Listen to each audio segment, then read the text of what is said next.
எல்லாருக்கும் வணக்கம். இப்போ நம்ம பார்க்க போறது சளியை சரி செய்யக்கூடிய ஒரு சிம்பிளான ரெசிபி. மழைக்காலம் குளிர்காலத்துலாம் பார்த்தீங்கன்னா நமக்கு சளி பிடிக்க வாய்ப்பு நிறையவே இருக்கு. நாம என்னதான் வீட்டுக்குள்ளேயே ஸ்வெட்டர் ஸ்கார்ஃப்னு போட்டுட்டு இருந்தாலும் நமக்கும் சரி குழந்தைங்களுக்கும் சரி ஈஸியாவே சளி பிடிச்சிடும். இந்த சளி எதனால வருது அப்படின்னு பார்த்தீங்கன்னா அது ஒரு வைரல் இன்ஃபெக்ஷன். இது எதன் மூலமா வரும்னா நம்ம குடிக்கிற தண்ணி, சாப்பிட்ற சாப்பாடு, இருக்கிற இடம் எல்லாமே நம்ம சுத்தமா வச்சுக்கணும். இந்த சளி பெரியவங்களை விட குழந்தைங்களை தான் ரொம்ப சீக்கிரமே பிடிச்சிரும். ஏன்னா குழந்தைகளுக்கு நோய் எதிர்ப்பு சக்தி கம்மியா தான் இருக்கும். குழந்தைங்களுக்கு சளி பிடிச்சுன்னு உடனே காய்ச்சல் வந்துடும். அவங்க டேப்லெட் சாப்பிட வைக்க முடியாது, சிரப்பு எடுத்துக்க மாட்டாங்க, எல்லாமே ரொம்ப கஷ்டப்படுவாங்க. அவங்களுக்கு கஷாயம் வச்சு கொடுத்தாலும் குடிக்கிறது கஷ்டம். அதனால நம்ம சாப்பிட்ற சாப்பாட்டை எப்படி ஒரு மெடிசனா கன்வெர்ட் பண்ணி நம்ம குழந்தைங்களுக்கு கொடுக்கறது, நம்மளும் எடுத்துக்கிறது அப்படிங்கிறத பத்தி தான் இப்போ நம்ம பார்க்க போறோம்.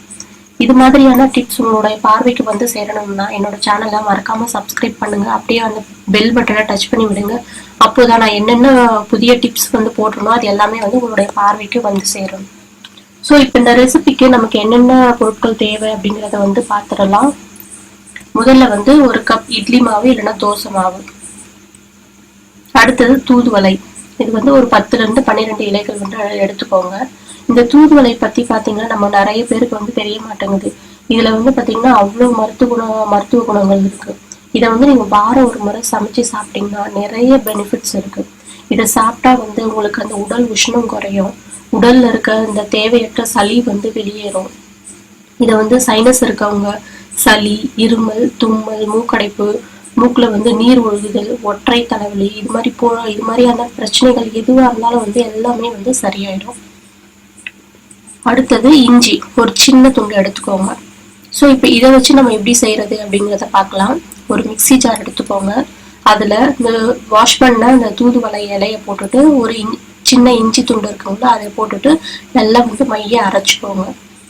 மைய அரைச்சிட்டு அதை இட்லி மாவுல போட்டு நல்லா மிக்ஸ் பண்ணிடுங்க. மிக்ஸ் பண்ணிட்டு எப்பவும் போல நீங்க இட்லி, தோசை அது மாதிரி நீங்க செஞ்சு சாப்பிடுங்க. இது பாத்தீங்கன்னா ஒரு பிளெயினா இருக்க மாதிரி தோணுச்சுன்னா நீங்க என்ன பண்ணுங்கன்னா தாளிச்சு சாப்பிடலாம். அதுக்கு ஒரு வாணலி எடுத்துக்கோங்க. அதுல 2 ஸ்பூன் எண்ணெயை விட்டுட்டு கடுகு, உளுத்தம் பருப்பு போட்டுருங்க. கடுகு நல்லா வெடிச்ச பிறகு ஒரு வெங்காயம் நல்லா பொடியா நறுக்குனது அதை போட்டு நல்லா வதக்கிக்கோங்க.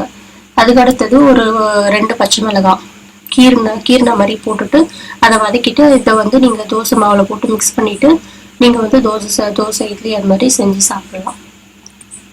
இந்த வீடியோ உங்களுக்கு பிடிச்சிருந்தா லைக் பண்ணுங்க, ஷேர் பண்ணுங்க, கமெண்ட் பண்ணுங்க, மறக்காம சப்ஸ்கிரைப் பண்ணுங்க. அப்பதான் நான் என்னென்ன புதிய டிப்ஸ் போடுறேனோ அது எல்லாமே உங்களுடைய பார்வைக்கு சேரும். நன்றி.